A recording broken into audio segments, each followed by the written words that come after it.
right? So remember, change your vocabulary, change from sell to help. Won't your prospects see through your small talk when they see in your profile you are into insurance? Now, it's actually perfectly okay if they know you're an insurance agent. In fact, I wanted that they know I'm an insurance agent so that when they meet me, they meet me with their open eyes, because you don't want to surprise them and go like, oh, you know what, I'm actually an insurance agent, because then they feel like, oh, you lure me into meeting up with you. No, right? So the way to do it is in your social media account, right? You can still let people know that you're a financial advisor, but remember your branding exercise, you don't just post about insurance, you post the things that makes you attractive. Here's the key. When you're chatting with them, you're not chatting about insurance, you're really chatting about your PPVV.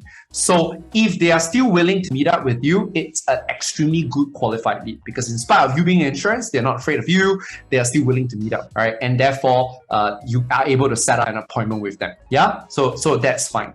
Now, and also understand this. If let's say we assume you're not an insurance agent, you're a speaker, a teacher, right? It's very normal for you to want to talk about your work, right? Because especially if you love your work, you will want to talk about your work. So I guess sometimes we have that fear that, oh, what if the person judges us? Now, so the intention is very important. I think whenever you're interacting with people, you need to come from an angle that, you know what, whatever I do is really meaningful, that I really want to help. You're not that you want to sell. I think you got to change your framework. If you're in your mind, you keep thinking, I'm worried that the person is thinking I'm trying to sell, obviously you're going to be having a lot of challenge trying to approach them. But if you come from, I'm curious, I want to know more about that person. I want to know if that person is being well covered, if this person being taken care of. If you come from the angle, right, nobody will ever think that you're trying to sell, right? So remember, change your vocabulary, change from sell to help.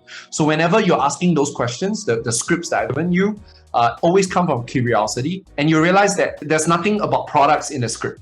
It's all about wondering if the person had that problem and wondering if the person has managed to solve that problem. And if you do that, nobody will ever think that you're trying to sell them something. They would think that you're just very passionate about your work and you're trying to help them. Okay?